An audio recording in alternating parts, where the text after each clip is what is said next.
Iobo tirait sur sa patte dans tous les sens et restait coincé. Pour se libérer, il de se couper toit à toit, le petit fou de colère et de douleur. Un jovial, tendu de rugissements impressionnants, mais le petit cerf malin était déjà loin.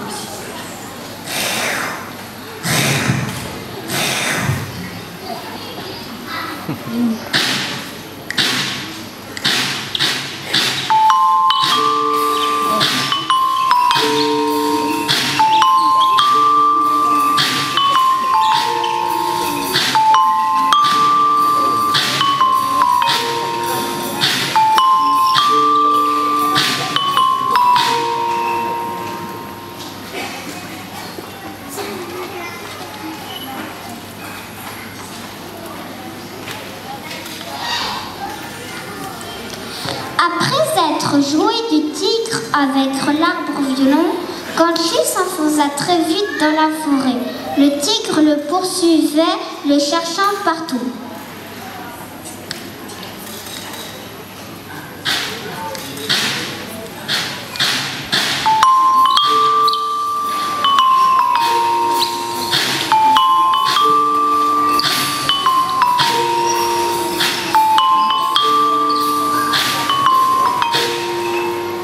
Au bout de 3 jours, il le retrouva enfin.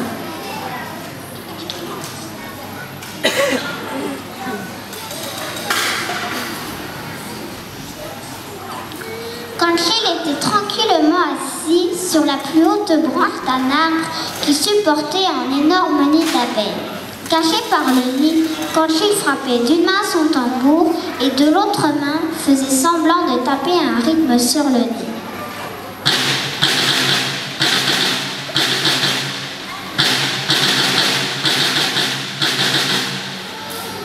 Là-dessus, tu es aveugle ou tu fais semblant? Le roi m'a ordonné de jouer du tambour pour appeler à la prière. Évidemment, toi tu ne pries pas.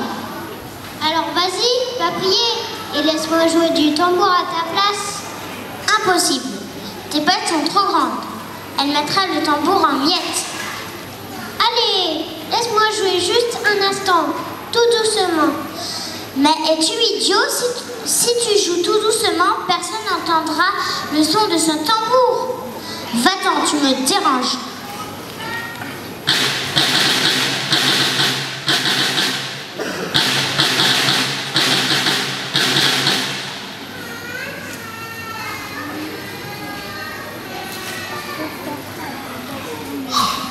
Allez, laisse-moi jouer juste une seule fois de ce tambour.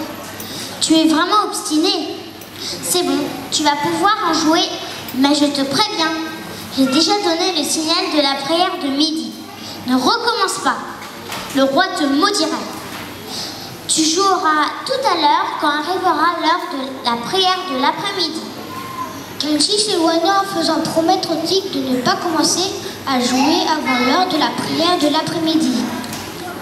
Celui-ci attendit bien sagement, tout près de ce qu'il croyait être un tambour au son extraordinaire.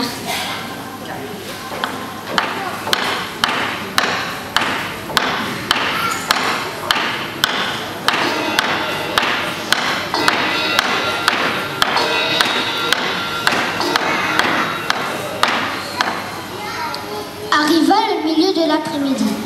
Le tigre s'approcha de l'énorme nid, puis il commença à le tapoter maladroitement d'une patte, puis des 2 pattes.